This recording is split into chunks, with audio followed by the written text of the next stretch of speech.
Se cheguei, teve um propósito.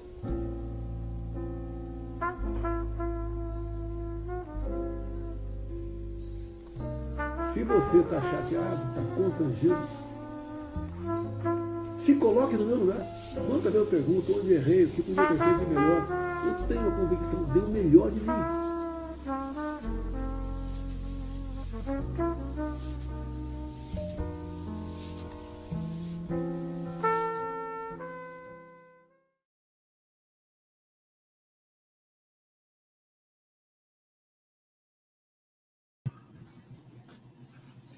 Feliz. Oh no. All right. Got the image and everything. This is a work in progress, as I'm sure is obvious. Getting set up in the new place. There's going to be a green screen behind me someday. My attempts to get it set up right now were unsuccessful. But Feliz Nuevo Año. I just moved to Mexico, and I'm 99% sure that means Happy New Year, not go fuck yourself. But you know, what are you doing here, gringo, etc. But I am Ben Burgess. You are watching Give Them an Argument. I am joined, as always, by our super producer, Jake Appett, and by our graphic designer, J. Andrew World. It is an all new year and an all new season, and I am really excited that we're starting out with two of my all time favorite guests tonight, Mr. RM Brown and Ms. Krystal Ball.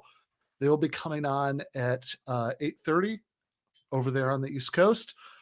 First, though, I do want to talk about a couple of other things that I am truly excited about on this particular Nuevo Año. First things first, my brand new philosophy Substack, Philosophy for the People, with Ben Burgess, is up and running. That is benburgess.substack.com. There is a link in the description for this episode. New episodes are going to be dropping every Sunday at 8 a.m. Here on the West Coast, so 11 a.m. on the East Coast. And then later in the day at 1 p.m. here, so 4 p.m. on the East Coast, I'll be talking them through and sort of using them as jumping off points for larger discussions about philosophy with my non-binary brother from another mother, Stefan Bertram Lee. We did the first one of those yesterday, and it was a lot of fun. So yeah, please do check that out. Please do read the Substack. Please do subscribe to the Substack. I'm still going to be churning out articles for Jacobin and the Daily Beast on a regular basis, but I've been wanting for a long time now to make popular philosophy writing a bigger part of what I do. And so I am very excited that the Substack gives me a chance to do that. Second, and I know you all knew this was coming, but this is really big for us. We are going to be doing our second live show on Sunday, January 22nd at the Cutting Room in New York City. So that is going to be with guests, several guests, but the featured ones are Emma Vigeland and Bhaskar Sunkara and Sam Seder. There are going to be a lot of other cool people there. Andy is going to be there. God knows, maybe a child or two of Andy. You know, stranger things have happened. Yeah, those would be wild. Yeah, maybe. Jake is going to be there for all the Jake heads out there. You can meet Jake. If I have a child show up, though, that would be a big problem. If someone is claiming to be my child, that would be a big dramatic plot twist. Yeah, I don't know when that happened. If a child is old enough to show up by themselves, I don't know how that's mathematically possible because I'm about 19 or 20 years old as we've established. But yeah, I will be there. Well, you could have the mother show up, with the child in tow. It's like this is why you're the head writer. Yes. Be like a Billie Jean moment. Exactly. You can speculate among yourselves what features would make it obvious that it really was Jake's kid. But top knot. There you go. Yeah, it would have the Appett eyebrows, and it would just be obvious. Be like a 2-month-old baby. That is going to be happening. The Ticketmaster link is down in that same description below the box where you are watching us all talk right now. So please do check that out. Again, that is going to be January 22nd. That's VIP meet and greet at 5, doors open for everybody else at 6. Actual show starts at 7. I think afterwards, for anybody who's still going when it's all over, there might be a different place where there's going to be a DJ and set up by somebody who helped to set up the show. So many more details coming, but I'm excited. I think the one in LA was really, really good. And I think this one, for a variety of reasons, can be even better. And it's certainly going to have more people in our universe who are going to be able to be there. Third thing that I wanted to mention is that we are retooling the way that we do the other show, the one on Callin.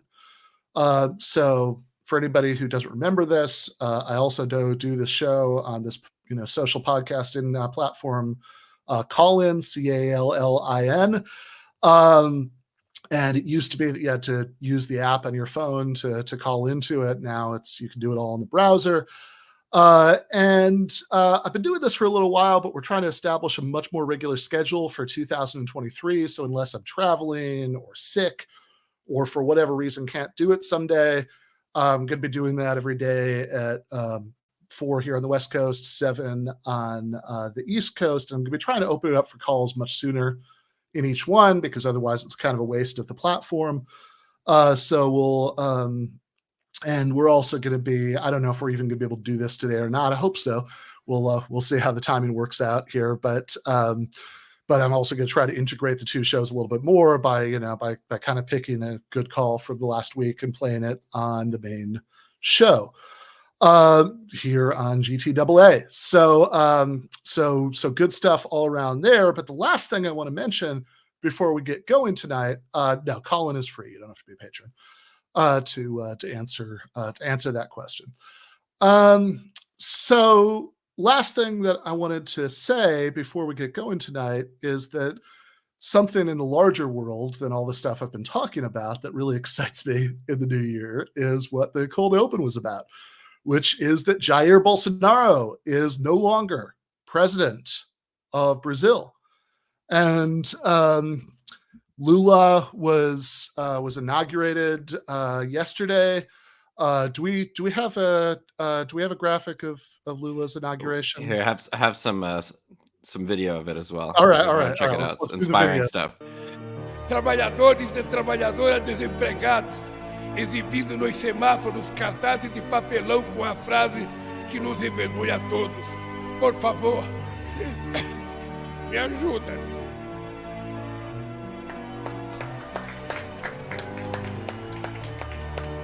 O hino nacional brasileiro.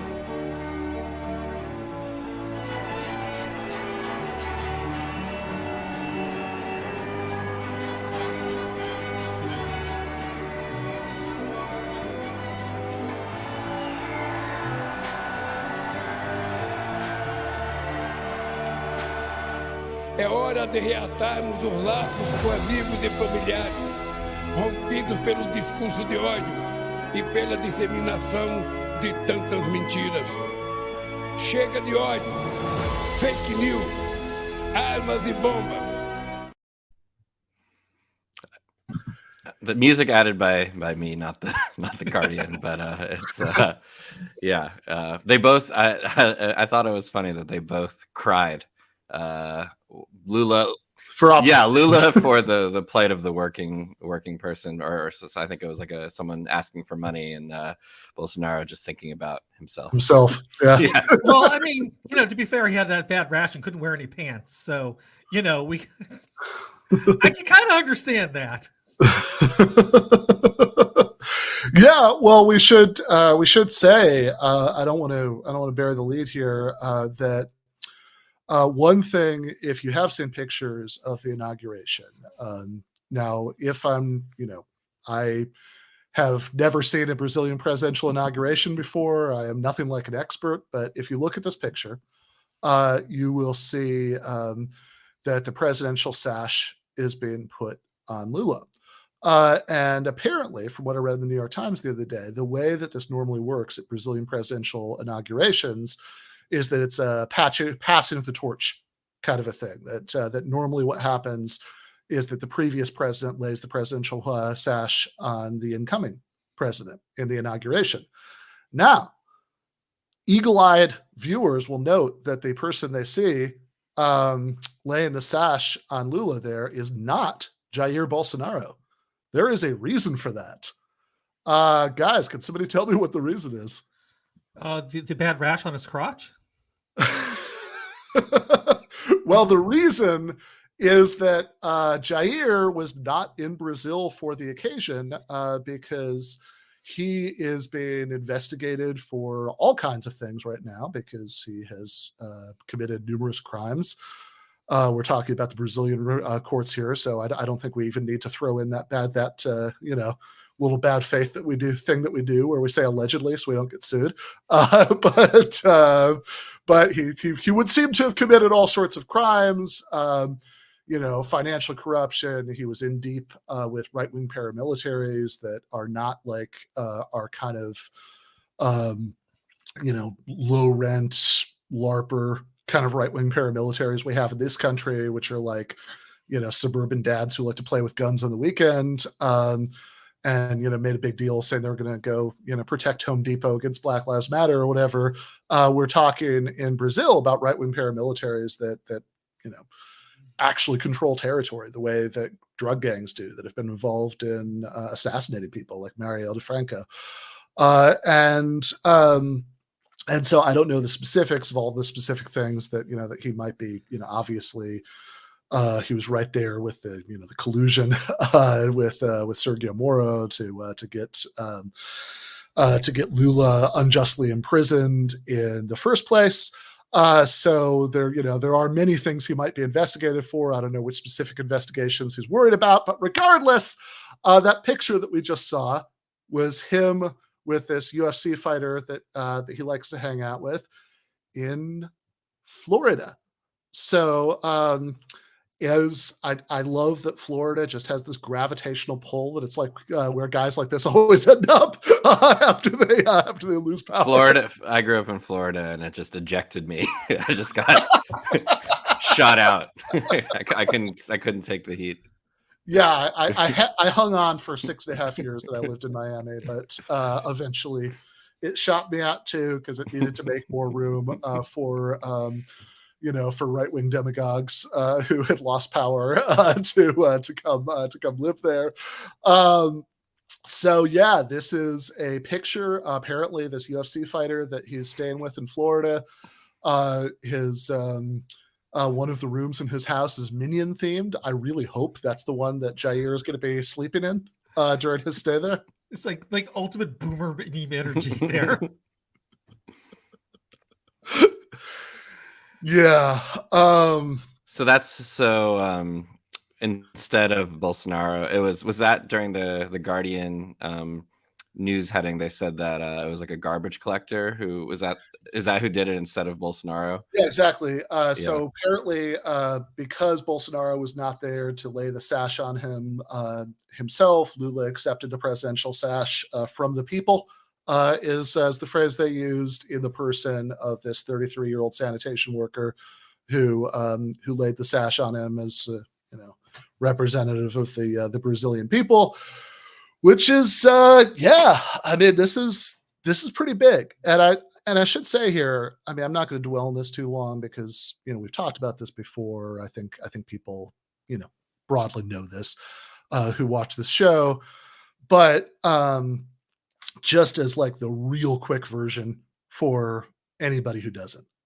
Right? So Lula is somebody who came out of the Brazilian workers movement. He was a militant union leader. He was illiterate until he was a teenager, and eventually, he built up this party, the Workers' Party, which I should say calling balls and strikes here. I mean, is not, some political party that wants to do all the things that I would want to do, the version of it that eventually took power. It's a pretty moderate social democratic party. Which, I should also say, though, that it's easy to criticize that from the comfort of Los Estados Unidos, where, and if you think about the long history of U.S. support for brutal right-wing dictatorships and coups in Latin America, that is obviously, there's obviously, it's very difficult, like it's easier said than done, right? That you're going to take on these forces to quite that extent. And in the 2 terms that Lula was president before, he ended up doing quite a bit in terms of, again, nothing crazily radical, but in terms of sort of moderate social democratic programs, give money to struggling families, as long as the kids stayed in school and got their vaccines and all that, had, like help people from these families go to college, for the first time, really. A lot of stuff that's again, it's moderate, it's incremental, but it's really good, and managed to really and truly piss off in the process the local the local oligarchy in Brazil. So I remember a couple of years ago when I interviewed Glenn Greenwald about this. He told me that one of the big things that people would say, right wingers in Brazil, is because there was starting to be more, a little bit of upward mobility now. Some of these people could go to college, et cetera, kind of join the middle class. That, right wingers in Brazil would say, "Oh, the airports look like bus stations now." Right. In other words, they're full of these, these grubby, people who wouldn't otherwise be able to take plane trips, and so that was definitely an element of it. There definitely was an element of collusion with the United States, but there was the sequence of events where his successor as the Workers' Party president, Dilma Rousseff, was impeached based on absolute nonsense. Bolsonaro, who was then in Congress, gave this famous speech where he dedicated his vote to impeach Dilma to the commandant of the prison where she had been detained and tortured during the dictatorship. Very charming guy, Bolsonaro. And in any case, he has,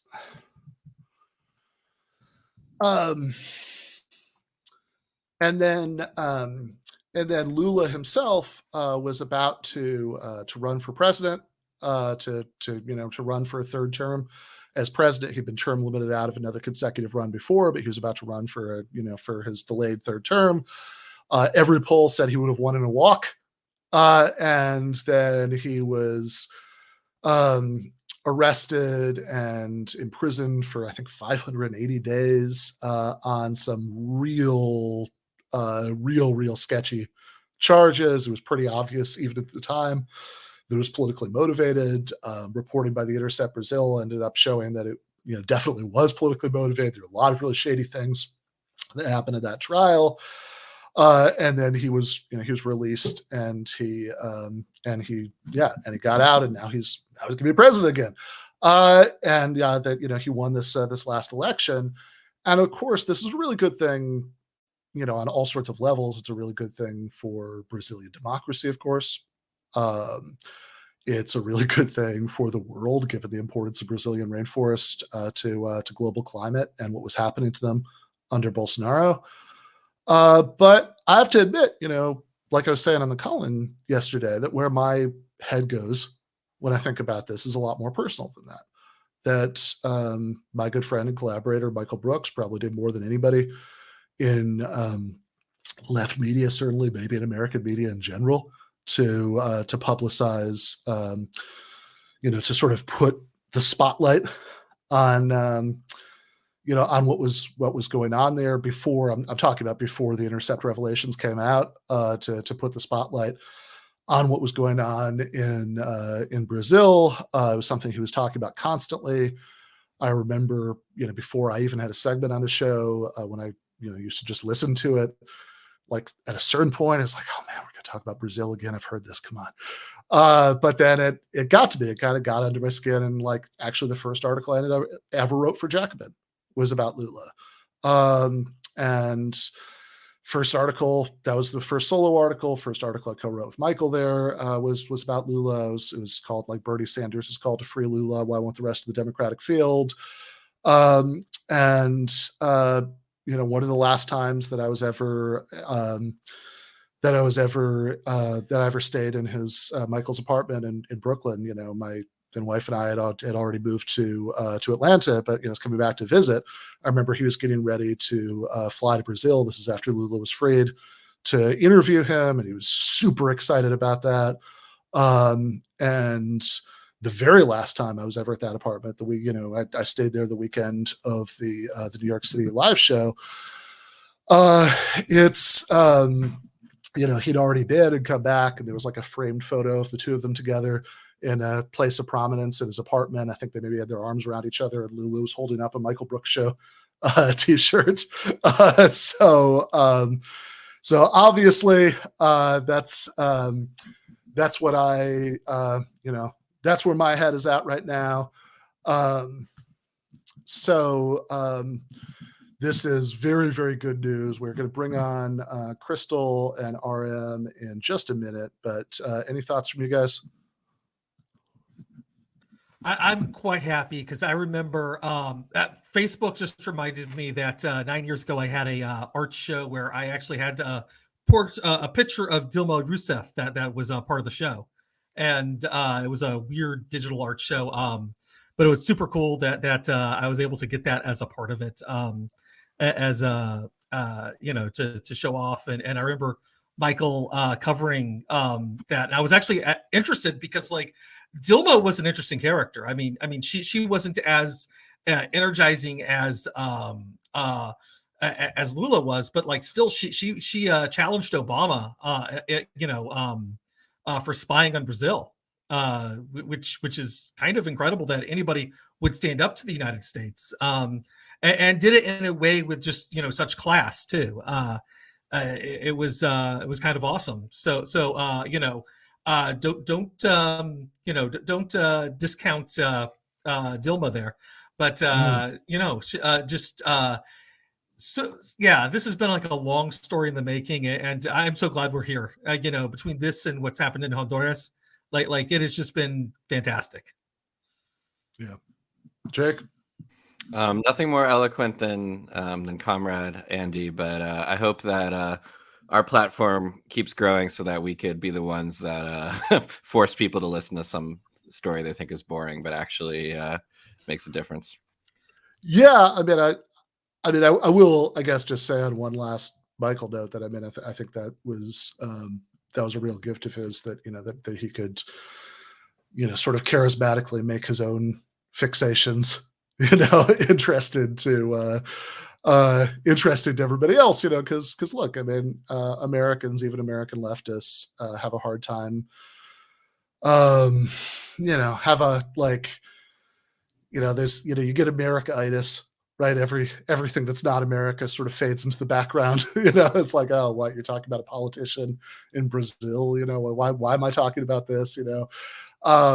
And I think he was really good at counteracting that. And yeah, I absolutely agree with Jake that this is something we and all of left media should strive to do much more of. But I am going to switch gears right now. I will see Jake and Andy in the post game. And now we are going to bring on Krystal Ball and RM Brown. Yay! Hey, what's up, guys?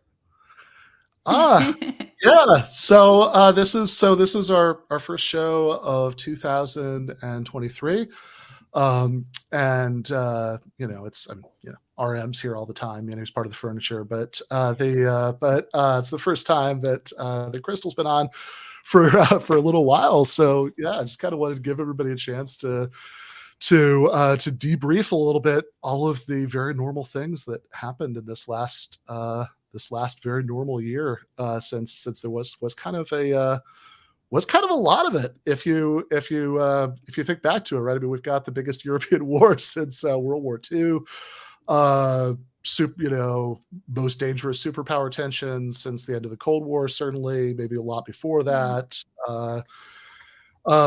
There's a lot that's been going on, but I want to get to all of it with you guys. But first, Krystal, it's been a little while. How are you doing? I'm doing very well. And by the way, I always love talking to you, Ben. It's nothing personal. I'm just very lazy. Fair enough. Everybody's busy, but yeah, we do. We do like having you on, and we do like having Ryan on. And I want to hear from all of you, both of you, about all of these topics. But I want to kind of maybe end at the end of the year, because it seems like at the end of 2022, everybody was talking about this guy Andrew Tate, and I barely know who this person is. So is one of you want to help me out here? Who the fuck is this? Oh my God, you must not be a 14-year-old boy. I mean, let me get a look. But if you were, you would know who Andrew Tate is, because he's the young American boy whisperer. But I don't know. Krystal, do you want to explain Andrew Tate? Because I could go into it if you want. I mean, I feel like you've probably actually consumed some of his content. Yeah. I have a adjacent view of him. Sagar did a monologue on him, and I sort of learned a little bit about him then. It was when he was getting banned from Twitter, and so I had to look into okay, is this justified? Is it not justified? So I know he's a scam artist in a variety of ways. I know because I did get a little obsessed with this whole Andrew Tate, Greta Thunberg thing, that he basically, the scheme that he is now accused of committing, this luring women in and telling them that he loves them and they're his girlfriend, and then persuading them, coercing them to commit sex acts on camera. He basically described that this is what he was doing at some point. So those are some of the things that I know. He's part of this whole manosphere world of appealing to boys and men who are sort of adrift and aimless, and he's got the whole grind set mentality. He's a proud misogynist. That's what I know about Andrew Tate. Yeah, I think that's a pretty good summary. Ben, have you had Matt Bruenig or any of the Bruenigs on before on your show? Yeah, Matt was actually on one of the last episodes we did before the break. The reason I bring them, because they were a year ahead on the whole Andrew Tate thing. I remember hearing on their I remember hearing on their podcast about it, and I was like, I did not get it. I was just like, because they were kind of obsessed with him, obsessively following his arrest and his first arrest and all this stuff. And I was just like, who is this guy? And they predicted that he was going to be a huge thing like this, because they were really obsessed with him. But yeah, I did a little bit of, researching him for a couple videos that I did. And it's basically he does this thing where he has gotten a ton of attention on social media by saying, misogynistic things.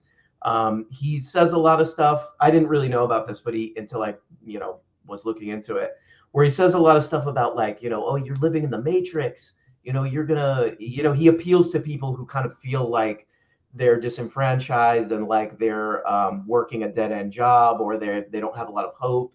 And he's like, you're part of the Matrix. So that appeals, I think, to a lot of people too. But the prescription is for you to sign up for $50 a month to his Discord server, which is a bunch of, and I looked at a bunch of reviews from 14, 15-year-old boys who are his target market, reviewing this thing. And they all see, it's universal. They seem to say, you can find this information anywhere. They just took a bunch of information from online and put it behind a $50 paywall, but they stay in.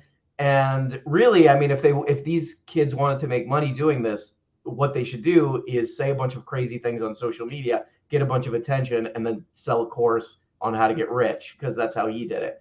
But that's basically Andrew Tate. Now he's arrested in Romania for possible sex trafficking. I mean, we'll see where the trial goes, but that's if what his what happens with that in general. But that's pretty much it. I know they're holding him for 30 days, so we'll see what comes of it. But it seems to me like there's a connect between like Andrew Tate and his sort of Ponzi scheme fake course thing that he does, and also like the whole crypto universe, SBF in particular, but crypto in general, where it's like once people are in and they buy the course or they, you know, buy the coin or whatever it is, then they have an investment in pumping this thing up like it's amazing, because they're dependent on getting, you know, greater fools underneath of them in order to profit off of this, in order for this to be successful for themselves. So there's like a direct financial incentive. And then it becomes this sort of weird, almost like religious gospel within these communities. So in crypto, they accuse people who are, you know, pessimistic or say anything negative about it of FUD, fear, uncertainty, or doubt. Because the problem is, if you have FUD, then that brings the whole thing down. And then everybody else who's like in on the grift and the scam, whether they're sort of like ordinary people or they're people at the top, that's going to screw up everybody's position. So it gains this cult-like religiosity around it. And I mean, I think also both Andrew Tate and the whole crypto world, which is overwhelmingly male as well. I love how I'm the woman on the show, like explaining men to you. Let me tell you what these men see in these things. But I think both sort of appeal to this particular demographic that feels like maybe, you know, what society has projected is to be a real man. You've got to be the earner. That's how you get the girl. That's how you get the stable life. That's how you get the, you know, status and the success and whatever. And then of course we've increasingly closed off all the avenues to actually do that. And so Tate is offering one way of like, be a real man and don't be a pussy and whatever. I don't really know what his ideology, I know it's very grind steady. Like that's my impression of his whole thing. And then with crypto, it's the fortune favors the brave. You're going to get in on the ground floor of this new exciting thing. And so this is how you're going to be able to like leapfrog the line and achieve your dreams and achieve the thing that society has said you're supposed to be able to do in order to be a quote unquote real man. And so I sort of see a through line between several of these 2022 phenomenon, which of course have been going on for quite a while. Yeah, that makes a lot of sense to me, and I do want to get into the crypto stuff. But RM, you have an advantage as the only person on the screen who's actually, you know, who hates himself enough to have actually consumed some of this. Like, yeah, no, I think Krystal's absolutely right, and like that's like one of the sadder things of watching his content was that they're preying on hope. Like it is like you know, oh, there's a hope that I could make a bunch of money as a like drop shipper or whatever they're selling, but that's all they're selling is the hope that you'll get a Bugatti or whatever if you do that, or you'll get girls to like you if you do this. But actually, Krystal, I wanted to ask you, this is one thing it's a little bit out of nowhere, but I think when I was watching, it'd be interesting to get a female take on this. But like, one thing that I noticed with all the cars and the like fancy houses, you know, in his stuff is, I have this weird idea. It's a half-baked idea, but I feel like it's an attempt at like being glamorous, and like he's selling a little bit of glamour, like, oh, you could be glamorous like me. And when you're a young boy, your life is, you don't have a lot of glamour, or you're really attracted to the idea of glamour. I was just wondering what you think about that. If we need to teach people how to, like, I don't know, embrace inexpensive glamour or something like that. I don't know. It's a half-baked idea, but I wanted to get your take on it. Well, I have a half-baked answer to this, which kind of runs in parallel. I mean, he talks about the Matrix, and he and crypto, they both like sell themselves as this really like counterculture, subversive, almost punk rock thing. And yet what Andrew Tate is selling is just like a doubling down on exactly what mainstream culture is. So it's consumerist. It's like, oh, you're going to be happy if you have these luxury goods, these luxury sports cars, this like luxury house, this whatever, like expensive clothes, whatever else he's showing off. It's the classic capitalist consumerist dream. So it's an easy sales pitch because you've got billions and billions and billions of dollars of like corporate marketing making the exact same pitch to people day in and day out. And yet he's pitching it as this sort of like, countercultural, edgy phenomenon. It's like, no, dude, the Matrix doesn't want you to know this. You are exactly the Matrix. Like you're literally selling what the Matrix would be in this metaphor. It's kind of the same with crypto too. And I don't keep like drawing these things together, but they just reinvented the banking system before it was regulated. Oh, congratulations, you invented a bank run. Way to go. It's like, congratulations. You made everybody realize why it's important to have FDIC insurance. Congratulations. Way to go, guys. So it was again sold as everything. This like edgy different thing. Yeah. Yeah, no, that makes a lot of sense to me. So Jake tells me that we have a super cut of Tate here if we want to watch just a little bit of this. A lot of people ask me, Andrew, why do you have a machete next to your bed? And my answer is simple. Why wouldn't I have a machete next to my bed? Why don't you have a machete next to your bed? So yeah, someone knocks on my door in the middle of the night. I have to go answer the door, instantly pick up my machete. Yeah, but that's weird. It's really not weird. In fact, there's at least one, depending on the room, between 1 and 3 machetes hidden in every single room in my house, even bathroom. Look up the highest IQs in the world, the first 10, first 20. Look them up. Are they men or women? I haven't done this. Look it up. It's highest IQ in the world. Literally what comes up. Marilyn von Savant has one of the world's highest IQs. She is known as the smartest person in the world. Cool. Then, all right, cool. Then I'm totally wrong. There's no female alive, even with a machete, that would stand a chance against the immense power I possess. I was getting on a plane and I could see through the cockpit that a female was the pilot, and I took a picture and I said, most women I know can't even park a car. Why is a woman flying my plane? And they banned me. I mean, I smoke cigars, but I know what the fuck I'm doing. Give me a big fat cigar. I'm risking cancer to look like a mafia boss. Fine. I do know how to administer CPR. However, I will not administer CPR unless you're a hot female. If you're some fat dude and you just had a heart attack and I don't really know you, you're going to die. I mean, if you're a really good friend, no, not even if you're a friend. If you're my friend, you just can't be well, I had a heart attack. Get the fuck up. What's wrong with you? Go hospital later. Have a drink. But if you're some dude I don't know and you need CPR and everyone's looking at me, who knows CPR? Well, me. Help him. No. Why? In the Western world, they are trying to turn females masculine. It's not an accident. None of this is an accident. All of this is done very, very purposefully. And it's to destroy the will of man. The reason I feel compelled to say the things I say and do the things I do, etc., is because I live in a country where there is no femme-centric government that's going to come and destroy me.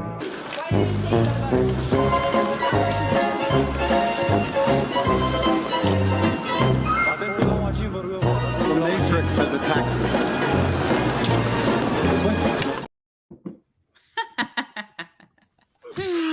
Oh, so sad for him. Yeah. RM, I can see behind you. You've got a camera. I can see some books, a desk. How many machetes are in that room right now? Oh, I know. Yeah, I'm really low on machetes. That's why I'm not a top G. I'm not a top G though, so I don't have to. My machete cache is very low right now, so sorry about that. Sorry to everybody watching. Can I also make an Andrew Tate Kanye connect? Because the thing I was thinking about when I was watching that video too was like, all of these people, whether it's Milo Yiannopoulos or whoever, who they get in the game to be like, I'm going to be the most shocking one, right? I'm going to be the provocateur. That's going to be my whole shtick. Number one, it gets tired. Number two, you're always going to run into someone who's willing to go one step further than you. So like when Alex Jones invites Kanye West on and is like, oh, you're like literally willing to say you're a Nazi and you love Hitler. I can't, and he ends up looking like this sort of like reasonable, moderate one in this insane universe. It always runs down a runway eventually. You run into someone who's willing to be even more of a craven asshole than you are. Although, Andrew Tate, he's given him a good run for their money, isn't he? Yeah, I loved that, by the way. Like, my sense of the Kanye thing was that I don't know, my friend Jason, this revolution, I've talked to him about this, and he really disagrees with this, so take this with a grain of salt. But it looked to me like there was some kind of mental something happening there that they. No doubt about it. No doubt about it. And so I just thought, I was like, okay, so on the one hand, all right, sure, there's this dude who's having a breakdown, but like, why are people interviewing him while he was having a breakdown, as if he wasn't having a breakdown, and like they're just gonna have a conversation, like Right. he's got a like a bag over his head, and he's talking about how actually Hitler did a lot of good things too. And you think, well, this is, somebody on a street corner was doing this, you would just like avert your eyes and walk faster. But because it's Kanye West, you're going to have him on your show, and you're going to like, like you're going to sort of worry about whether what he's saying is right or whatever. It's like, just ignore this person while they're doing it. But no, of course, obviously somebody like Jones is going to have him on and try to cash in on that. But that interaction that Krystal's talking about, I mean, I remember that was the most amazing part of that entire saga, that, like, to me at least, because Alex Jones, even Alex Jones has a line, right? When Kanye is saying, actually, it's like, oh, it's like Hitler, who was awesome, and Alex Jones is like, okay, but Hitler was bad, right? It's like, no, I don't think he was bad. Why do you think he was bad? Yeah, that interview might be one of the craziest things, definitely the craziest thing of 2022, where I don't know if you guys remember this, where he has a net that he starts doing the voice of, which if there was no Nazi stuff, if Kanye West just started doing the voice of a net walking around, that'd be kind of funny. But that was horrifying. Like, him doing that like cartoon voice was just like almost out of body experience, bizarre. Like, just watching that. Well, especially with the full thing over his head, which like they never even addressed, because there's so much other insanity going on. It's like, oh, we can't even deal with this right now. Overload. Yeah. Right. That just went basically like unmentioned. And then Alex keeps trying to give him every out he can. Right. He's like, so let's just say you like Hitler because of the aesthetics, like you like the uniform, you're a designer. He's like, no, I love Hitler. It's like, no, dude, I really am a Nazi. I really do love Hitler. I am all in for it. Yeah, which, okay, so I do want to follow that thread, but Krystal did bring up the crypto thing several times. I want to talk about this a little bit, because this is another one of these sort of very late in 2022 things that happened, was kind of on the opposite end of the sort of way that con artists can present themselves from Andrew Tate. There's Samuel Bankman-Fried, I think is say this, who presented himself as being this guy who he was super into something called effective altruism, which I had unfortunately heard about, because a lot of people in academic philosophy are really into this, but it's, and there's a lot of people who are really into this will say, actually, it's the sort of wonderful way out of the sort of dilemma that people from their class background might otherwise have about whether to sort of do something that you could feel good about, or go out and try to make a lot of money, and say, no. What you need to do is you need to earn to give. You should become as rich as possible, but you're also altruism stuff, which is like charity, but it's more effective. And this is what he was all about. He presented himself as somebody who had no,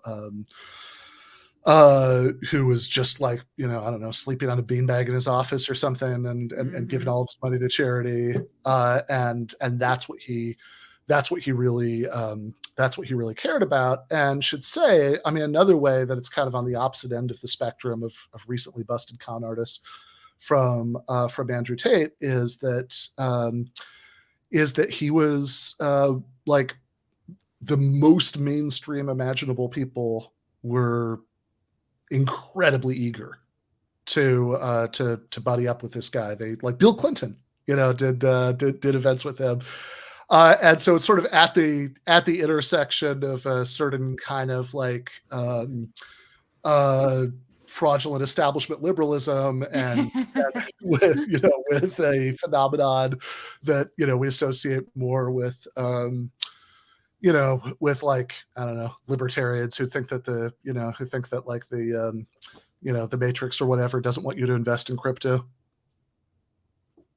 Yeah, I mean, I got sort of obsessed with the effective altruism thing as well, because it wasn't so the effective altruism piece, that's one thing where it's like, rather than doing what feels good, your goal in life, like the highest good you could serve is to make as much money as possible. And so you get into this, of course, ends justify the means kind of a thing. And you can see how you end up, Sam Bankman-Fried, following that philosophy and thinking like, well, I'm going to do more good with these billions of dollars than my customers are. So it's fine for me to take this customer money and make these bets and enrich myself because I'm the one who's following the philosophy and like, investing it in the best possible charitable way known to mankind. And then there's this other piece of it that he subscribed to called long-termism, which is like, we shouldn't even really care that much about the problems of today. So it also gives you an excuse to just ignore any existing pain that maybe you're causing, for example, or just is in your community, and allows you just to overlook the poverty and the pain that's going on right here in front of your eyes. Because if you buy into this long-termism, effective altruism, what you need to think about is the greatest good for humanity over a period of thousands and thousands and thousands of years. So perhaps the best use of your funds isn't, say, fighting hunger or public health or whatever, other good cause we could think of. Perhaps it's investing in trying to make sure that intelligent AI does not take over the world and destroy humanity, reducing that risk by a fraction of a decimal point. That would be the best use of funds. And so you can see how this also, I mean, when you add the ends justify the means piece to the I don't really have to care about suffering today piece to the I just need to calculate out because I'm such a super genius what is the best highest good for humanity over thousands and thousands of years, I won't be the first one to say you've basically reinvented eugenics. That's effectively like the road that you're on. So listen, I don't know how much of SBF's commitment to any of this was real and how much of it was just a brand building exercise, because that's the other piece is, I mean, he admitted to the political donations that he made, the media donations that he made, his presentation of himself as this great philanthropist. A lot of this was just to like build a profitable brand that he thought would sell. And frankly, for a long time, it really did. Yeah, I wrote an article about effective altruism for Jacobin. It's in the most recent print issue where called Effective Altruism is No Substitute for a Better Society. Got into a little bit of this. And I mean, that what Krystal's talking about there is like kind of the most amazing turn in a lot of recent effective altruism stuff. Because originally, like the pitch was like, oh, hey, instead of rich people donating their money to get like a wing of the museum named after them, they should donate it to like buying malaria nets and and that'll do more good. And okay, fair enough as far as it goes. We could talk about how far that goes, but like then there's this weird shift in some of this stuff with long-termism from like malaria nets to like worried about Skynet, that the evil AI that's going to kill us all. And the main point of the article is, look, there's still, no matter how how much more rationally targeted it is or whatever, there's still a world of difference between charity from rich people and ways of addressing social injustice structurally, through state action, through labor movement, all of that stuff. That there's this relationship of dependence that you have with charity that in fact in some ways maybe even exacerbated with effective altruism, that you have to worry that, that somebody is going to decide tomorrow that there's something else that would be a slightly more, a slightly better targeted use of the funds, then you're out of luck. You certainly need to worry about not alienating people. Whereas, with strong unions, with a big welfare state, and like without even talking about more radical, longer term or things than that, just sticking with those, that you have social rights that you can actually rely on, that have some solidity to them, that are very hard politically to take away once you give them. And so all that's like kind of the main point of the article, and people can go check that out. But like what most amazes me, and that's even like the sort of most reasonable version of effective altruism, where it's about the malaria nets, but what really amazes me about what you're talking about is like, okay, what exactly, like, let's say that like whether or not, we have AI that kills us all in 100 years really is the most important thing ever, or whether we're maximizing the number of disembodied minds living in, computer simulation in 3,000 years or whatever is like the thing that you should care about. Okay, what are you actually going to do? Like what's the thing that anybody's actually going to do right now that's going to make the malevolent AI less likely? And I've got to say, maybe this is just lack of creativity, but like it seems to me that that all this means in practice is that you're going to pay some people to think about it, which, good luck with that. Don't we have to go back to John Connor or whatever? We got to go back and get John Connor when he's young or something like that to stop. Is that the Terminator? Yeah. I was making an attempt at a Terminator joke, but I was going to ask you. I never get any cultural references, so I'm kind of proud of myself right now. You nailed that one. I was going to ask, because when Krystal was talking about the long-termism with the, worrying about the AI stuff, I was thinking about, I'm just curious what you guys think about this, because Elon Musk used to, or I guess he still does, talk about that the AIs are going to take over.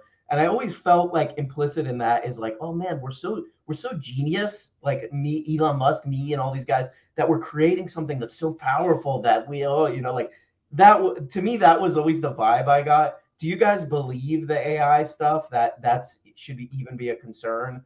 AI taking over and all this stuff? Or I don't know if do you believe that they believe it? I don't know if I believe it. I believe that they believe it, but I do think it's very convenient for these guys that when they decided like, oh, well, we're going to calculate out what's the most important problem in the world for us to spend all of our resources. It just happens to be in like their field and industry. Right. So, that's why effective altruism has so many layers of convenient ideology for them. First of all, they get to justify their accumulation of massive, disgusting amounts of wealth that is really indefensible, right? But no, this is actually, it's not just okay, it's actually good, because you're going to use it and deploy it in the best possible way. So acquire that wealth in whatever way, by whatever means necessary. So there's that. There's the long-termism piece of, and you don't have to feel bad about the suffering in the world right now. Like you with all your mansions and your riches and your luxury and whatever, you don't have to feel bad about it, because the most important problems aren't even here today. They're projected out into the future. So all of the suffering of, your employees that you fired, or, your customers who you stole from, no problem. Don't need to worry about that. In the grand scheme of humanity, it's literally nothing. And then the last layer of convenience is, by the way, the most important problem in the world is the one that you're super special at, big guy. So you're the center of the universe. So I'm sure I know there are a lot of people who believe in effective altruism who have, used it to shape their giving in a way that probably is better. And so I'm not like, I don't want to indict anyone who's ever like dabbled with this philosophy. But when you look at the SBFs and the Elon Musks of the world and the way that they seem to have deployed this ideology and how conveniently it sort of feeds their ego, there is something very disturbing and ultimately very destructive about it. Yeah, and don't we kind of know already how to sort of make people's lives better? Based on real world data from other countries and, just quality of life, just sort of indexes, stuff like that. Don't we kind of already, and like, I don't know, just the simple things like, a better education system. It seems so ridiculous. It seems so obvious. and it actually exists in the world in other places, things that we could like do right now. Well, this is something that always bugs me because, like, look, long term, yeah, I mean, I would support, much more radical long term horizons. I think, in terms of public ownership and worker ownership and all that stuff. But also, this always drives me crazy when people talk as if we don't know what RM is saying. Like I remember, going back to the 2016 primaries, who remembers that? Like that was always this used to drive me crazy back then because that's when Bernie Sanders really injected Medicare for all into national political conversation, and a lot of what people would say about it, struck me as like it was like talking about it as if it were some hypothetical that that's like, well, how would that work? It's like, guys, Canada exists, right? Like you don't have to just like speculate about this like it's some totally untried social experiment, and I remember actually was at this event in the UK, the Hay Festival last summer, and I was talking to somebody after one of the events, and we had this very like abstract philosophical conversation about general principles, and at a certain point they said, well, okay, but I could agree with all that, but maybe I think like a really free market would do a better job or something. And I was like, okay, but like that Sweden exists, right? Like and like this isn't new information, that like that like actually having just in terms of like sort of short-term horizons, bigger, stronger labor unions and sectoral bargaining and expansive welfare state, all this stuff. Like we actually know exactly what the results of that are. And again, I really think there is an important difference between those results. And even like, look, if you're a rich person who wants to donate money, sure, I can go along with what Krystal says, that they have or whatever, a person with enough to donate, even if you're not super rich, and you want to donate, you want to donate money, and like this has helped you target it better, fine, right? I've no problem with that. I think it's a nice thing to do. I want to make a distinction between justice and doing nice things, but I think it is a nice thing to do, and I certainly anybody who does that, that's a good thing. Although, God, I hope you're not wasting it on like funding some institute where people are gonna like, were the EAA people who like bought themselves a castle in Europe somewhere where they could like sit around thinking about like AI taking over the world in the future. That seems like a good use of money. Yeah, to distribute Ayn Rand books to everybody in the country. That's the kind of things they come up with. That's the greatest good. I mean, I'm sure you guys have met people like this who are like so smart in a certain way that they get themselves back to stupid. I mean, that's what strikes me. There was economic research a while back. I think the economist who did it is this guy, Dan Ariely, on people who cheat at, games or sports or whatever. And there was some research into like, okay, what's the archetype of the person who's most likely to cheat? And the thing they found out is that it was correlated with IQ, because people would be intelligent enough to persuade themselves that what they were doing wasn't really wrong, so they could come up with this elaborate scheme of like, well, considering this and considering 5,000 years of the future, and if you calculate it out, really, I'm actually doing the right thing here. And both Elon Musk and SBF sort of strike me as those types. Well, on that subject of Elon Musk, I mean, we're going through 2022 here. This is I don't want to exaggerate how big a thing for the world, because I think that one of the reasons that, look, journalists care about Twitter because journalists are on Twitter, and most people are not. But I also don't think it's totally insignificant. I mean, it is a somewhat important way, small percentage in terms of actually sharing news, but a somewhat important way that news and information and commentary and discussion happens in our society, and I do think it matters what happens there, even if it doesn't matter as much as people who are on it all the time think it does. But But yeah, Elon Musk bought Twitter and claiming originally that he really cared about free speech. I think there's a lot of stuff since then that might make you wonder how much he does care about that. But that was the initial claim, and it does seem to me in a weird way like whatever the sort of role that Donald Trump used to play in everybody's collective imaginations, that I don't know, liberals would spend all their time thinking about how much they hated him, and conservatives would spend their time thinking about owning the liberals by by liking him, and all of that.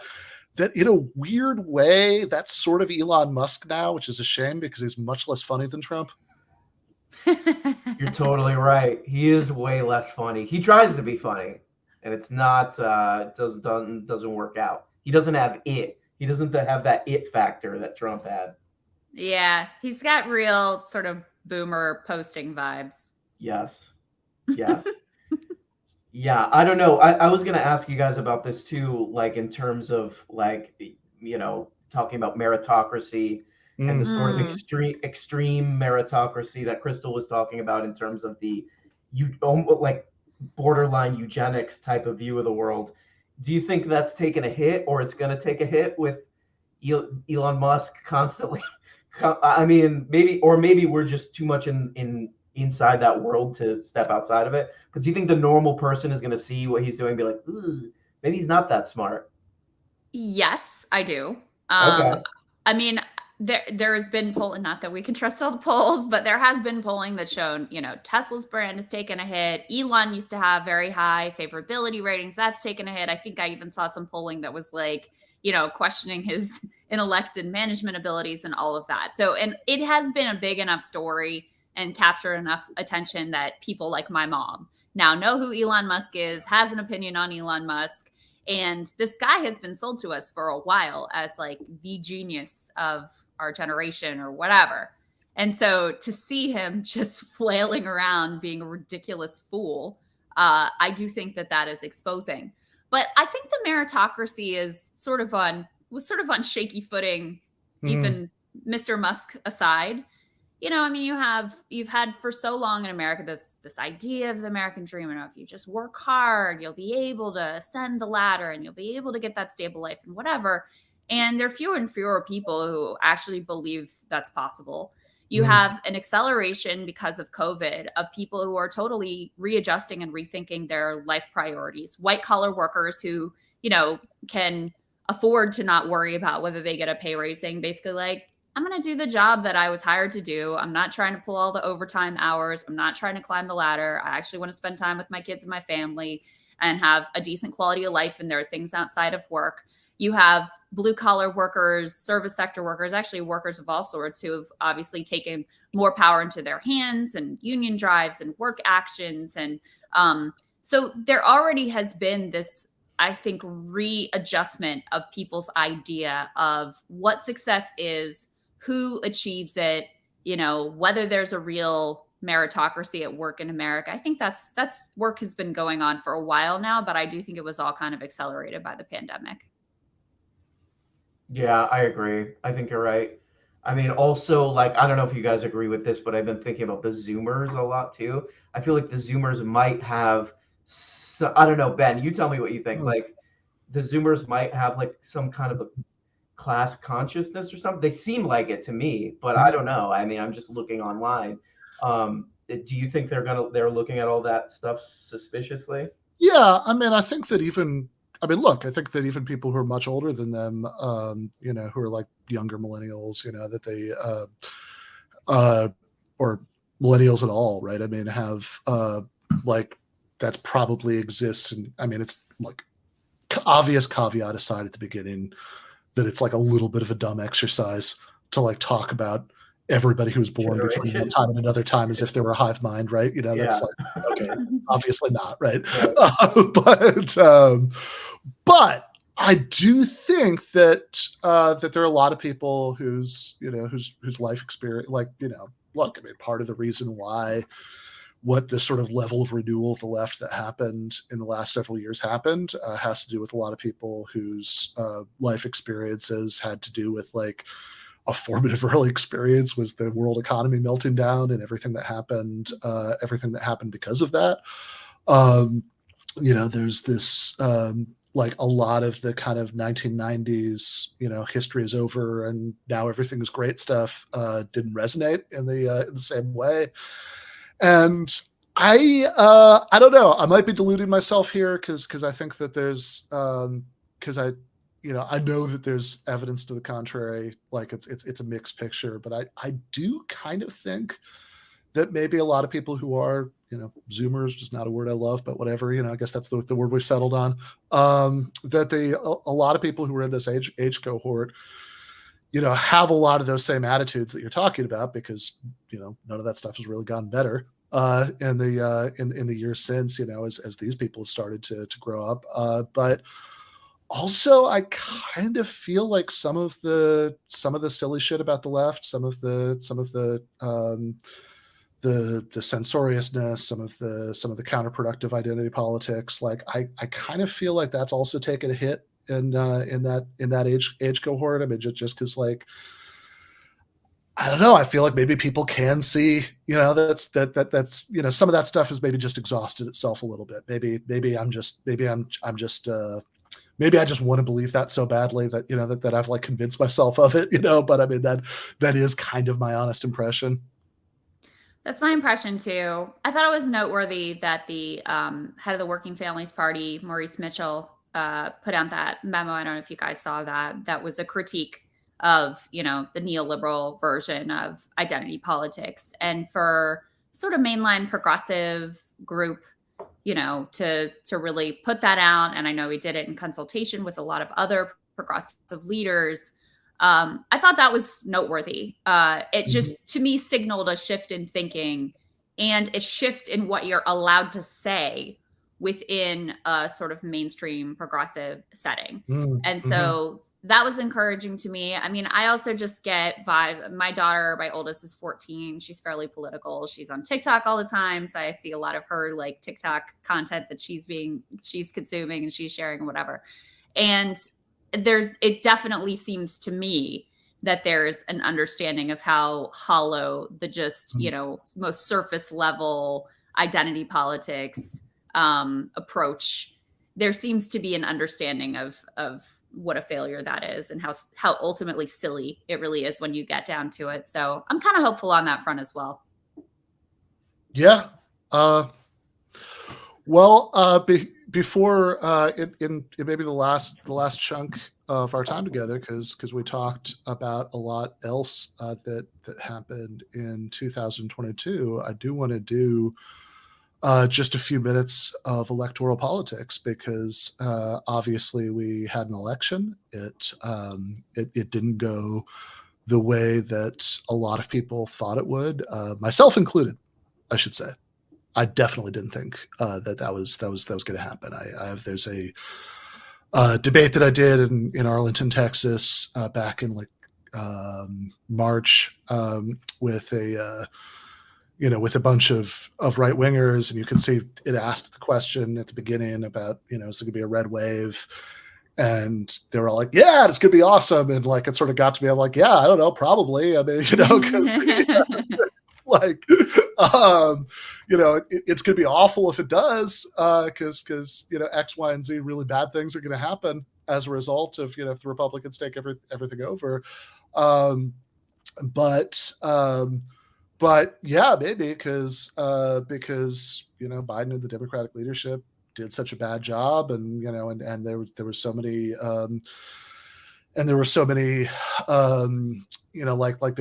it's just very uninspiring, and and a lot of what the right was doing as far as trying to get people whipped up about culture war issues, did seem to have some traction, but then it didn't. Now, I don't want to exaggerate that it didn't, because like the whole thing was a sort of weird draw where Democrats held on to almost exact stasis, picked up one seat, in the Senate and lost the House, but just by a little bit. And so ultimately, kind of the spectacle of everybody spraying each other with champagne because they didn't lose by as much as they thought they would, is much. But putting that aside, also, it's incredibly embarrassing for the Republicans, not what they thought would happen. And I know a lot of people have a lot of different takes about why it didn't happen, but I know you, Krystal, I remember you wrote something that was published in Jacobin, I think, among other places, right after the election. So I know you have a fairly specific take about why that didn't happen.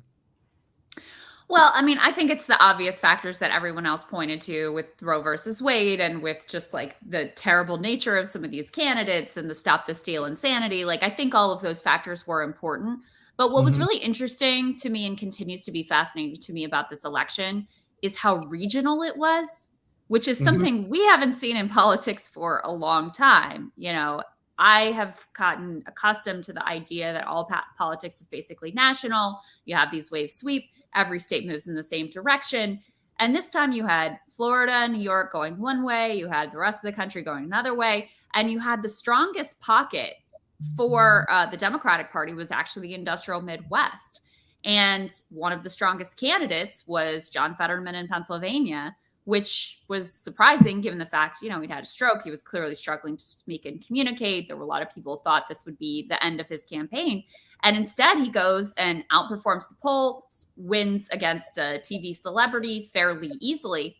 And I think it was noteworthy that, he ran an economic populist campaign. He leaned into economic issues. He had a great sort of profile that backed that up, being the steel town mayor.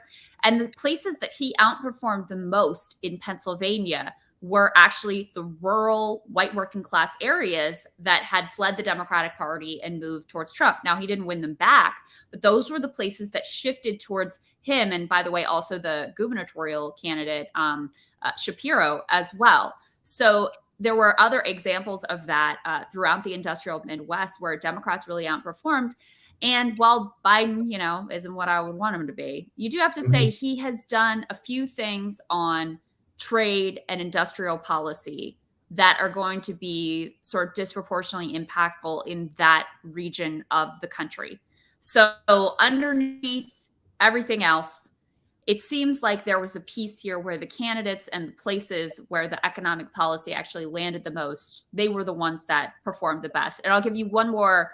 This to me was the perfect A/B test. So I was delighted to see DCCC Chair Sean Patrick Maloney lose his seat, which was amazing indictment of him. This is the guy who's supposed to be leading the Democrats to victory in the House, and he loses his seat, okay? This was the seat he jumped into, even though there was a whole redistricting thing in New York.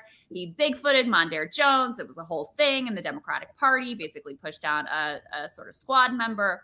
And then he ends up, because he wanted to run in this district that he thought would be safer, and then he still ends up losing. In the district that he didn't want to run in, the one that was more difficult, the guy who ran there ran again it was abortion, that those pieces were there, but he leaned into his fights with to stop price gouging with utilities. He leaned into economics as well and made a point when he won of saying, hey, this was an important part of my pitch here. So you have these two candidates. One of them is literally the standard bearer for the DCCC talking points, ran that standard ass campaign and lost, and in a more difficult seat, a guy who was not an incumbent ultimately wins with much more bread and butter issues type of campaign. So to me, that's the best proof you could possibly get. Yeah, I mean, I do. It does seem notable to me that even on you're talking about the regional effects, which I think is definitely right. I mean, I grew up in Michigan. That's where a lot of people that I know still are. I definitely see that, but I like, even on a national level, seems like after months of trying to make the election about reminding people that January 6th happened and things like that, like in just the final stretch, like the last days, even on a national level, like Biden and a bunch of big surrogates suddenly started talking about like Kevin McCarthy saying he wanted to privatize Social Security, which I think is a kind of belated recognition that what they were doing wasn't really working. And one of the reasons I want to call attention to that analysis that you just gave us, like, it's not, I mean, I think some people might hear it in different ways. It's like I was saying, oh, Biden, it's not so bad, whatever. But it's like, I think it's the opposite, right? I mean, I think the way you actually ended that article is by saying, look, if giving people a few crumbs on industrial policy, on some of the labor stuff, if that was enough to forestall, this like huge defeat that everybody thought was coming, right? Then like, what would actually doing that stuff for real do? Exactly. That's exactly the point. And, I love the way you set it up. Like we spray each other champagne over like, oh my God, we only lost the House by a little bit. And we managed to hold on by the skin of our fingertips to the Senate. We take for granted that politics is this like game of inches and that it just goes back and forth in these swing elections. And we take for granted this recent history of if you're the party in power, you're probably going to get your asses kicked in the midterms as well. But, it hasn't always been that way. And I'm sure Professor Harvey J.K. could give you much better lesson than I could. Not that you guys need it, but about the history of the New Deal era and how it's an embarrassment that the people's house, the House of Representatives, that Democrats can't hold on to it. So if you actually delivered for people in a way that was consistent and tangible and stood up to corporate power, and people saw this on a regular basis, I mean, it's not going to heal all the betrayal and corruption overnight. But yeah, there is a different political reality that is possible. Is it possible with this Democratic Party? No, not particularly. But you can catch little glimmers of the way that things could potentially be different. Yeah, exactly. So just one last thing on the electoral politics front. So something that happened just after the midterms is that Donald Trump declared for president in 2024, which is a little bit funny just because like everybody, like the idea was he was going to do that if it went well for Republicans to capitalize on it. And then he just did it anyway, even though it didn't. And I guess, I don't know. I mean, RM, if you want to start this off, just like gut check, does he actually want to be president again? Because it doesn't really seem like he's acting like it. Yeah, and then there was the NFT thing, which is kind of, I don't know, but maybe that's, I don't know, maybe that's part of his appeal or something. I don't know. I don't know why he would want to, but like, the thing that I was thinking, and people have been talking about this, I think Kyle did a thing about this actually that I saw, and I've been thinking about this, but I think this would be so funny if this happened, if he ran as a third party and just like caused all kinds of problems. The other thing that I thought would be funny, which is kind of happening, is if Ron DeSantis ran as the anti-vax candidate saying that Trump was super pro-vax, which he's kind of seems like he's dipping his toe in now. But I don't know. What are the chances that he'll do the third party thing? I think that would be so funny. I mean, just to me, causing problems for the Republican Party would be kind of funny. Oh, I would love it. I would absolutely love it. Yeah, DeSantis has been kind of broadcasting this, that he's going to get to the right of Trump on vaccines, that's going to be his attack on Trump. He's been kind of broadcasting that for a while, and that, like, he kept the state open while Trump was shutting the country down. I mean, Trump didn't actually shut the country down, but whatever, who cares? It's the Republican Party. They don't really have to deal in reality. Right. But yeah, I can't imagine. Okay, if Ron DeSantis beats Trump and wins, which I think we all have to imagine is a real possibility at this point, there is no way in hell that Trump's just like, good job, Ron. I give you my full endorsement and support. Go get him, buddy. Like, there is. It was a hard campaign, but That's right. but I fully support, Governor DeSanctimonious, like it has my full backing. No way. Never happening. Get the popcorn for that one. It's so like poetic that you can't even write it. Like, because if you remember those early Ron DeSantis ads, it was like he had do you remember this? The ad where he had a baby and he was teaching the baby to like say Trump things. Do you remember that? Yeah. So it's like, this is his guy, like Trump. Trump's my guy, and he kind of, he got to his position of power by being very Trumpy, and now that's the guy who can immediately crush him from his ultimate goal, which is to be president. It's kind of, I don't know, it's kind of poetic and beautiful in a weird way.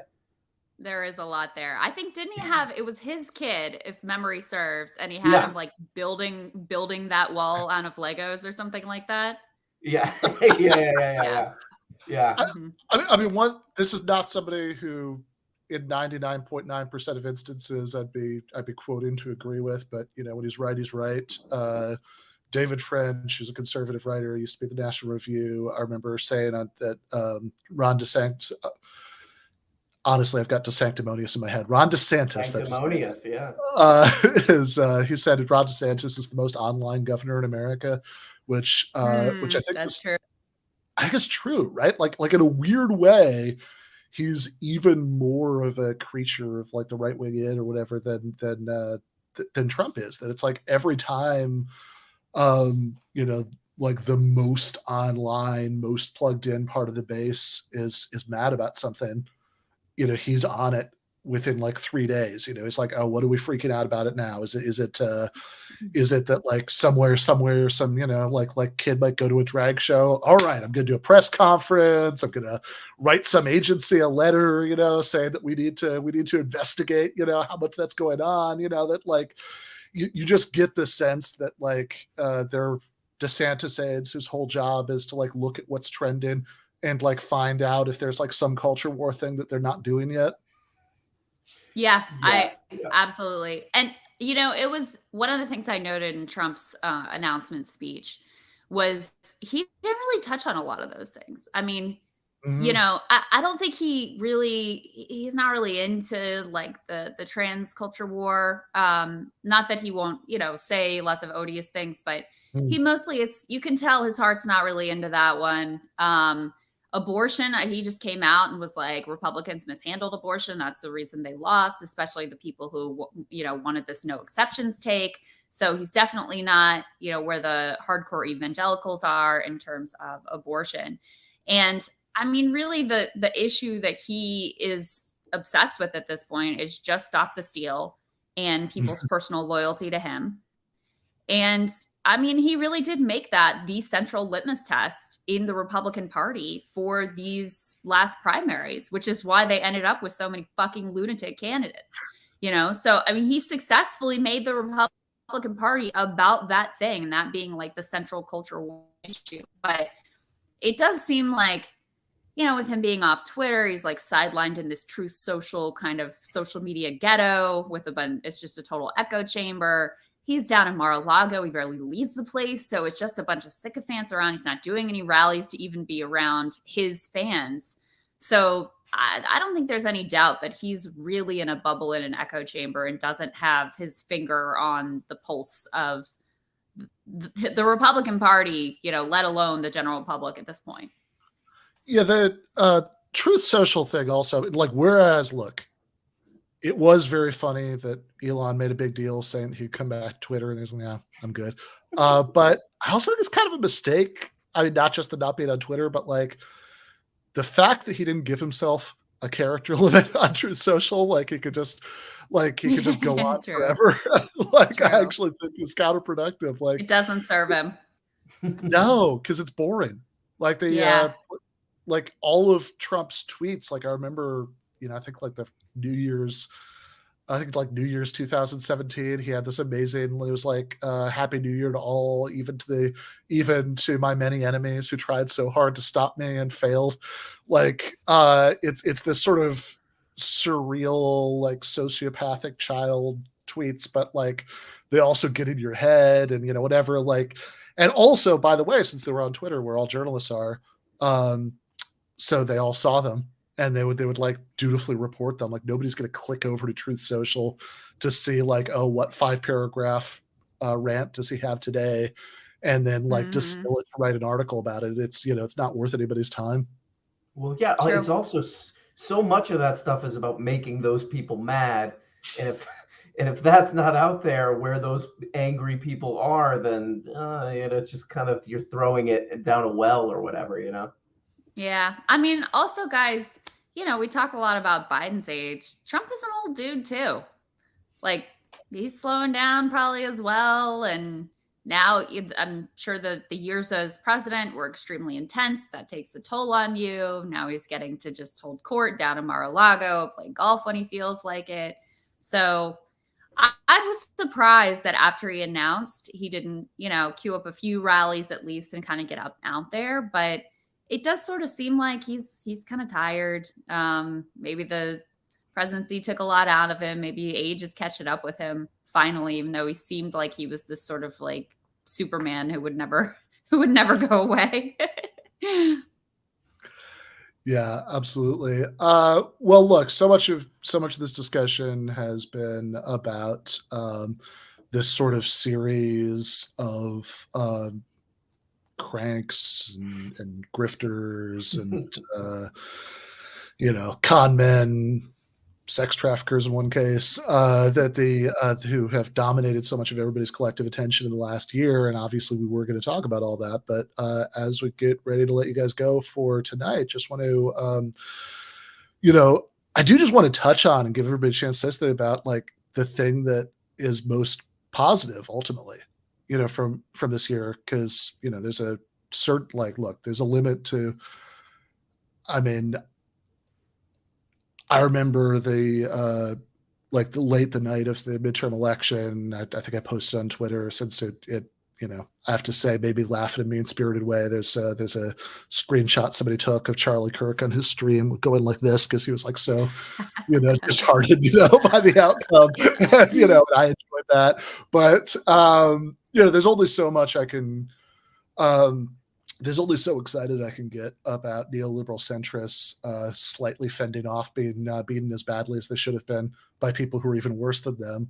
And so I think really the most positive thing to me about 2022 is some of what happened with labor, because I can remember in December 2021, the first Starbucks had just been unionized, and I was visiting my brother in Los Angeles, and I was out at a bar with him and somebody who I will leave unnamed for this.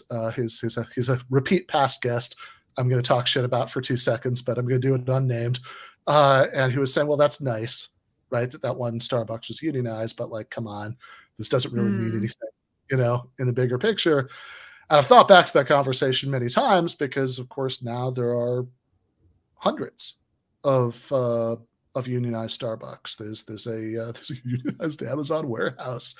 There's, look, in this statistically, right? It's still, it's still very minor compared to the long-term decline. But if there's ever going to be an effective left that actually does the, what you were kind of saying earlier, like the real version of what you maybe get glimmers of, it would have to be based in an organized working class. So maybe just as the final question for tonight, thoughts, what's the, how much heart should we be taking in this?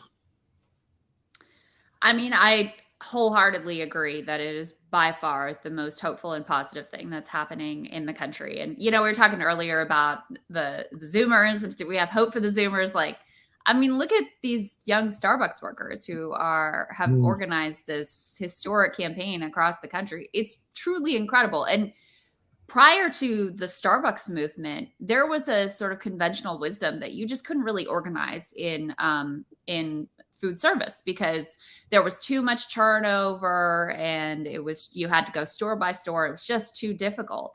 And they have proven that you can do it. And that has led to not just hundreds of Starbucks being unionized, but you see efforts at Chipotle, you see efforts at REI, you see other retailers. So it really is this sort of infectious idea that has caught on. And as Chris Smalls, who, of course, president of the Amazon Labor Union, led that incredibly, his also historic union drive, said, we're not going to quit our jobs anymore. We're going to organize. That is a revolutionary thought that has taken hold. And so, yeah, right now the numbers are still small. It's an incremental change when you consider the grand scope of how much labor has been beaten back and crushed. But all you need is that trajectory to continue in the same direction. This to me was, probably there was a lot of debate on the, like, do you vote for Joe Biden or not? Like, the fact that you were going to get a decent NLRB was to me the most compelling reason to vote for Joe Biden. And it still remains to be the case, even though he himself, with the rail workers and the way he screwed them over, he has obviously at the end of the day disappointed. But that National Labor Relations Board has enabled these victories. The general counsel is a kind of revolutionary thinker and is, reworking some of long-held doctrine in a way that could be, could really bolster the cause of labor and help make future victories more achievable. So, and by the way, it's bipartisan in terms of national sentiment, not in terms of elites, but in terms of national sentiment. Republicans are in favor of unions. All these worker struggles, the public has been overwhelmingly on the side of the workers. And that is a sea change from just a few years ago. So to me, that is incredibly hopeful, incredibly exciting. Yeah, absolutely. RM?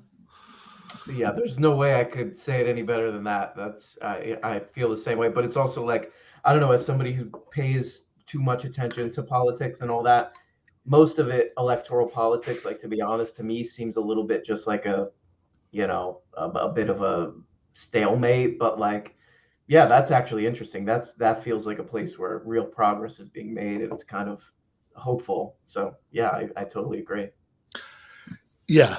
I think the NLRB point is really important. This is something I was constantly saying in 2020.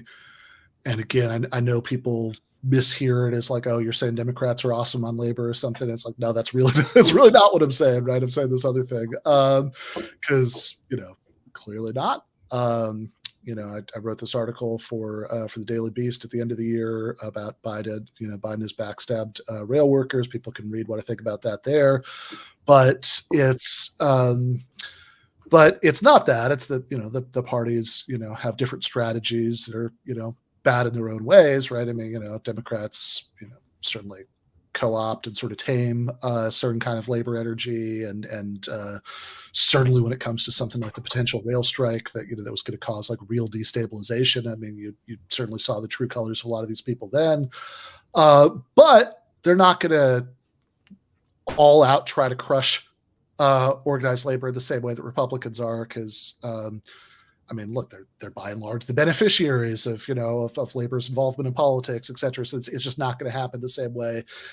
And I know it's an uphill battle trying to get people to care about NLRB appointments, like rather than like whatever shiny thing people are arguing about that week in the culture or whatever. But ultimately, friend Matt put it really well. He said, look, they have I've talked to a lot of like online leftists who aren't convinced the NLRB thing matters. I've never talked to a union organizer who didn't think that who was in the NLRB was important. And it is actually really important. And again, I think there's a chance to build up something there that's much better than what we have now. So you don't have to have like long term. So you don't have to have these conversations about like, oh God, if you live in a swing state, are you gonna pull your hold your nose and vote for like this awful neoliberal Democrat or not. It's like by the time you're having that conversation, you've already lost.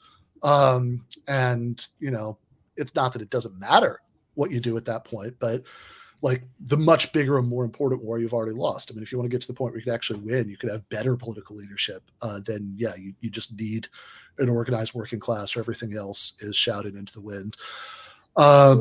Let me make one more point, Ben, because I think it says a lot that Gavin Newsom, governor of California, is total shapeshifter, finger in the wind. Like, the man has not a single principle in his in his brain other than just like his own ambition. He signed a bill, signed into law legislation that created a form of sectoral bargaining for the fast food sector in California. That to me tells you the way that the winds have shifted and where it is politically beneficial now to be. And it's also exciting just that this happened in, the largest state and the most important state economically in the country. So if you're looking for signs of hope and reasons to be hopeful, even the most cynical politicians are taking some positive steps on these things. Yeah, they don't come more cynical than that. So yeah, that is actually perversely really good. So yeah, thank you for that. All right. I think everybody knows the answer to this in your case, but we're going to go through the motions. Krystal, where can people find your stuff? I'm on Twitter at Krystal Ball and YouTube Breaking Points and Krystal Callin Friends podcast. So find me in any of those places or all of those places. And I'm excited for 2023. It's going to be an interesting ride, guys. All right. Thank you so much. All right. RM Brown, where can people find you? I'm on YouTube, RM Brown, and then Twitter. I think, man, what's my Twitter? I think it's XRM Brown X2 on Twitter, and that's pretty much it. All right. So that's on YouTube and Twitter. Syrupy, thank you for the super chat. So another place that you can find RM Brown in the very near future, by which I mean like the next 5 minutes, is the postgame for GTAA patrons. So if you are a patron, you should already have the postgame link in your inbox. If you don't see it there for some reason, go to the Patreon and you should see it there. If you are not, there is still time. Everybody gets up to pee and whatnot, before the post game to sign up. So that's patreon.com/Ben Burgess, which is, if you want, obviously we always say, we give people, we give people various benefits as patrons, like these patron exclusive post games after every regular Monday night episode, access to the Discord server, like advance access to some interviews that aren't released until later. We give people all these things as gestures of gratitude, but look, it's not a subscription service. It's 2023. Everybody's swimming in free content. You don't need that. It's gestures of gratitude for the support, and support really is the key word. So if you like what we're doing here and you want to continue, please do consider doing that. Meanwhile, I want to just recap a couple of quick announcements for the beginning. So the new Substack is up, benburgess.substack.com. The first essay, it's called Hume in Hell, came out yesterday on there. There's going to be a new one every Sunday until further notice. You want to sign up for that. Also, remember Callin,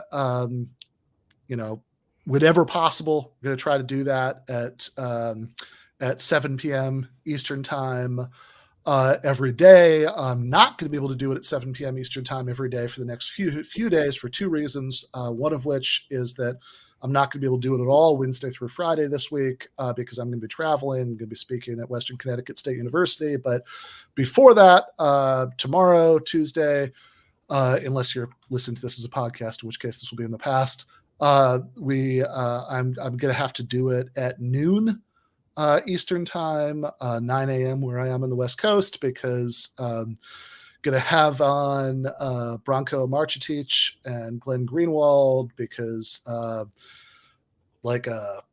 few weeks ago, Branko and Glenn were getting into it on Twitter about some of Glenn's criticisms of what he called the Bernie AOC left.